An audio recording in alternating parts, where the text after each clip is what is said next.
स्वातंत्र्य मिळून 76 वर्षांनी भारताला नवा गुन्हेगारी कायदा मिळणार आहे। 1860 साली अंमलात आलेल्या भारतीय दंडसंहितेच्या जागी नवे कायदा आणण्याच्या दिशेने मोदी सरकारने आणखी एक पाऊल उचलले आहे। नमस्कार, मी सलमान शेख आणि आपण पाहताय टाइम्स नाव मराठी। गुन्हेगारी कायद्याशी संबंधित 3 विधेयकं केंद्रीय गृहमंत्री अमित शहा यांनी लोकसभेत बुधवारी मांडली आणि ते तिन्ही विधेयकं लोकसभेत मंजूर करण्यात आली।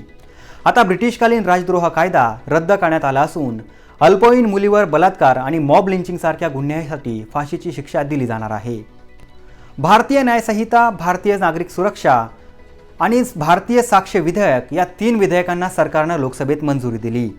महत्त्वाचं म्हणजे राजद्रोहाचा गुन्हा पूर्णपणे काढून टाकण्यात आलाय, तर दुसरीकडे मॉब लिंचिंगच्या गुन्ह्यात फाशीची तरतूद करण्यात आली आहे।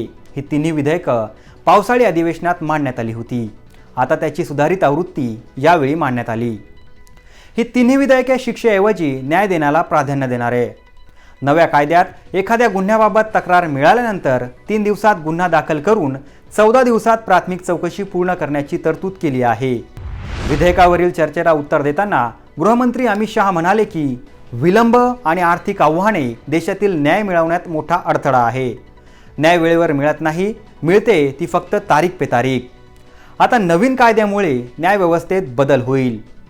मॉब लिंचिंग हा घृणास्पद गुन्हा आहे, त्यामुळे नवीन कायद्यानुसार मॉब लिंचिंगच्या गुन्ह्यासाठी फाशीची तरतूद करण्यात आली आहे। आता नव्या कायद्यात नेमकं बदल काय ते आपण समजून घेऊया। आता तक्रार दाखल केल्यानंतर 3 दिवसात गुन्हा दाखल करून प्राथमिक चौकशी ही 14 दिवसात पूर्ण करावी लागेल। तक्रार नोंद केल्यानंतर चौकशी अहवाल 24 तासात न्यायदंडाधिकारी सादर करावा लागणार आहे। आरोपपत्रास 180 दिवसांपेक्षा जास्त विलंब नसणार आहे, तर न्यायाधीशांना 45 दिवसांपेक्षा जास्त काळ निर्णय राखून ठेवता येणार नाही। 7 वर्षांपेक्षा जास्त शिक्षा झालेल्या गुन्ह्यात फॉरेन्सिक पथकाची भेट अनिवार्य आहे, तर आरोपींना दोषमुक्तीसाठी 7 दिवसांचा वेळ मिळेल, तर न्यायाधीशांना 120 दिवसात हा खटला सुनावणीस घ्यावा लागणार आहे। 30 दिवसात जर आरोपीनं गुन्हा मान्य केला तर आरोपीची शिक्षा देखील कमी होईल। सोबतच अनेक विभाग आणि तरतुदी बदलतील। IPC मध्ये 511 कलमे आहेत, आता 356 उरतील। 175 विभाग बदलतील, तर 8 नवे विभाग जोडले जातील आणि 22 विभाग हे काढले जाणार आहेत। आता खुनाच्या कलमात नेमकं काय बदल झाला ते आपण समजून घेऊया। जुन्या कायद्यामध्ये कलम 375, 376 अंतर्गत बलात्काराची नोंद होती, पण आता नव्या विधेयकानुसार कलम 63 मध्ये बलात्काराची नोंद होईल, तर खुनाशी संबंधित कलम 302 आता कलम 101 असणार आहे। पूर्वी अपहरणाचा गुन्हा 359 कलमनुसार दाखल होत होता, आता तो गुन्हा कलम 136 अन्वये दाखल केला जाईल। यासोबतच लोकसभा आणि राज्यसभेत दूरसंचार विधेयक देखील मांडण्यात आला, ते आपण समजून घेऊया। संसदेच्या दोन्ही सभागृहात नवे दूरसंचार विधेयक मांडण्यात आले।